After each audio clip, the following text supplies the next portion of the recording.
Hello, in this video I'm going to show you how to include a simple table of contents inside of your Microsoft Word document. And you can see here we've got a very simple document. It's 5 pages long, and I have a few headings in this document. I've already gone ahead and applied the heading 1 style to these headings, and you'll see there's another heading right there, and again it's been formatted with heading 1, and there's a third heading, and finally on the last page, there's a conclusion heading. So I need to create a table of contents that has 4 entries inside of it.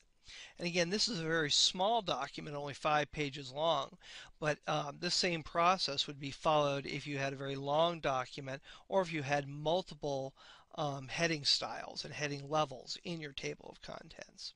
And we'll see how to do that later.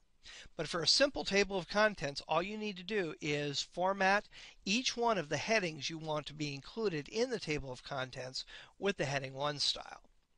So I'm going to go ahead and go back up to the top of my document, and this is where I want my table of contents to appear. Now, the natural place for people to look when they want to insert a table of contents is the Insert tab right here. But you won't actually find Insert Table of Contents here. It's actually on the References tab. So when I come to the References tab, you're going to see over to the far left here, I have my Table of Contents section. And I'm going to go ahead and click the drop down for Table of Contents and just select the first style right here. Go ahead and do that. And there is my Table of Contents with my 4 headings inside of it. Couldn't be simpler to do. You can go ahead and format this table of contents in any way you want. You can also add text to it. For example, I'm going to go ahead and click to the left of the word contents here, and I'm going to go ahead and type table of. I could highlight that, and I could use any of the normal formatting commands that are inside of Microsoft Word to change this. For example, I can go to the Home tab, and I could go ahead and change the font color here to black. I could change the font style back to Arial. Maybe take off the bold. And actually I need to put a B in there. There we go, Table of Contents.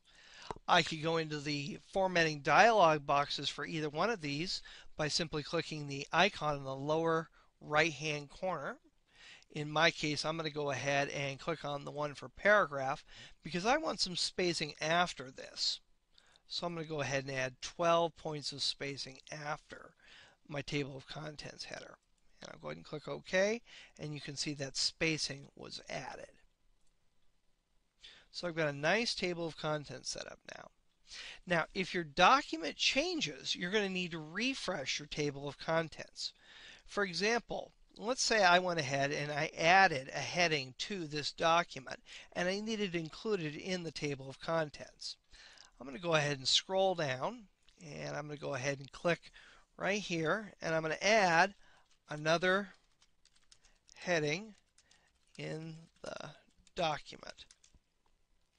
And then I'm going to go ahead and highlight that text and apply the heading 1 style to it. So now when I go ahead and go back up to the top of my document, I can refresh this table of contents to include the new heading or the new material. Now what I'm going to go ahead and do is I'm going to come right here. I've clicked in my table of contents, and you'll see it says Update Table here. I'm going to go ahead and click on that, and it's going to ask me, do I want to refresh the page numbers only, or do I want to completely rebuild the table? If all you've done is added some content to the document and you don't have any new headings, page numbers only will be fine. In our case, the page numbering changed slightly, and we also added an extra heading. So I want to go ahead and update the entire table. And I'll go ahead and click OK, and you're going to see that another heading in the document has been added. And actually I had that in there a couple times, but now we have 5 items in there. You're also going to notice that the formatting changes that you added to your table of contents, specifically to this piece of text, have been retained.